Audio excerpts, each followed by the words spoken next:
एक समय की बात है। एक गांव में धनीराम सेठ रहता था। धनीराम सेठ का नाम दूर दूर तक जाना जाता था। उनका व्यापार दूर देशों के साथ चल रहा था। घर में इतना धन था कि खर्चों के बावजूद धन की कोई कमी नहीं थी। हालांकि सेठ हिसाब किताब में बड़ा पक्का था।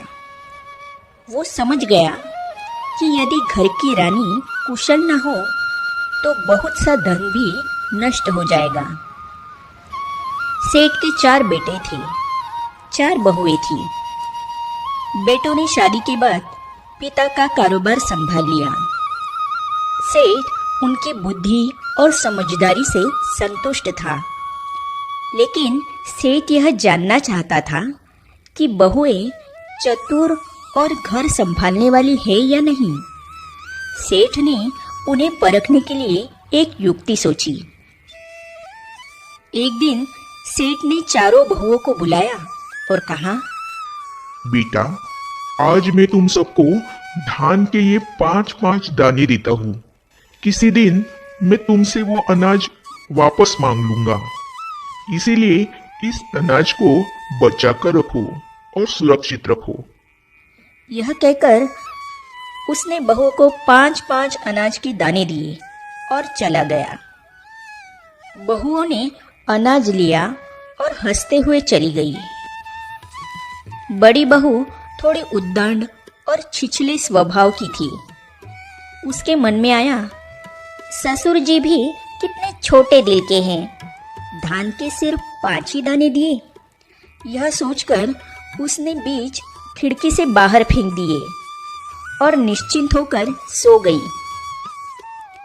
दूसरे लड़के की बहू थोड़ी भावुक और मनमौजी थी।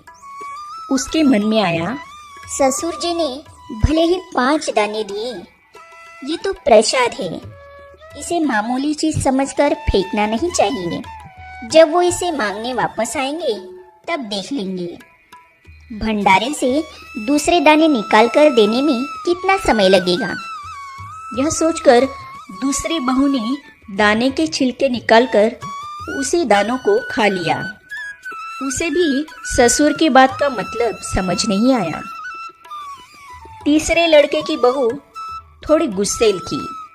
उसने सोचा, ससुर के दिए हुए 5 दाने एक थैली में रख लूं और फिर थैली खोलकर निकाल के दे दूंगी, यह कोई बड़ी बात नहीं है। यह सोचकर उसने अनाज एक थैले में भरकर रख लिया। तीसरी बहू भी सेठ की बात का मतलब नहीं समझ पाई। सबसे छोटे बेटे की बहू चतुर और बुद्धिमान थी।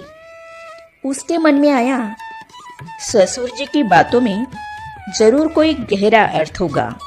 इन अनाजों को कितने दिन तक संभाल कर रख सकते हैं, यह तो खराब हो जाएंगे।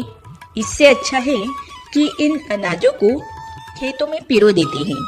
खेतों में से कितनी बार तो कितने अनाज निकल सकते हैं और ससुर जी भी इसे देखकर बहुत खुश हो जाएंगे। ऐसा सोचकर उसने ये 5 दाने अपने मायके में अनाज बोने के लिए भेज दिए। 1 साल बीत गया और 1 साल बीत गया।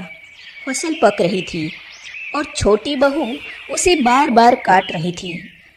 इस प्रकार अनाज बढ़ता रहा।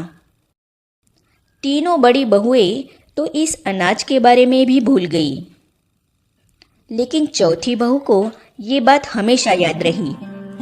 फिर एक दिन सेठ ने चारों बहुओं को बुलाया और कहा, बेटियों, अनाज की वो 5 दाने मुझे वापस दे दो। पहली 2 बहुएं कहने लगी, इतने दिन में तो वो अनाज खत्म हो गए, अब वो अनाज कहाँ से लाए? आप कहो तो कोठी से 5-5 दाने ले आए। तीसरी बहू ने कहा, ससुर जी, मैंने वह अनाज पूरी तरह संभाल कर रखा है, रुको मैं वो दाने लेकर आती हूँ। यह कहकर वो अंदर गई और थैली से 5 बीज निकालकर ससुर जी के हाथ में रख दिए। छोटी बहू यह सब देख धीरे धीरे हंस रही थी। सेठ ने कहा, बेटा, तुम कुछ कहती क्यों नहीं? जाओ अपना अनाज ले आओ। क्यों, ला सकती हो ना? छोटी बहू ने कहा, ससुर जी, मुझे वो अनाज लाने के लिए मेरे मायके में गाड़ियां भेजनी पड़ेगी आपको। आज वे दाने 5 नहीं रहे, वह दाने बहुत सारे हो गए हैं। तब छोटी बहू उस अनाज की कहानी बताने लगी। तब धनराज सेठ ने तीनों बड़ी बहुओं से कहा, आप सबसे ये छोटी बहू समझदार और चतुर है। आज से छोटी बहू पूरा घर चलाएगी। आप सभी उससे सीख लो। तभी सेठ ने छोटी बहू की ओर देखकर कहा, बेटी, आज से मैं तुम्हें घर के भंडारे की व्यवस्था का कार्यभार सौंपता हूँ। मुझे विश्वास है कि तुम इस घर की लक्ष्मी हो। आपके हाथ में धन बढ़ता ही जाएगा। तुम ही मेरे घर को अच्छी तरह संभाल सकती हो। फिर उसने तीसरी बहू से कहा, बेटा, आज से तुम रसोई का काम संभालेगी। और दूसरी बहू को कहा, नौकरों पर देखरेख करना तुम्हारा काम होगा। और बड़ी बहू से कहा, बड़ी बहू, तुम घर की साफ सफाई का ध्यान रखोगी।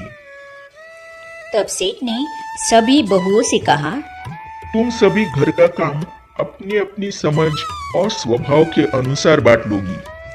तब घर की शोभा भी बढ़ेगी और घर में खुशियां बनी रहेगी। तो आज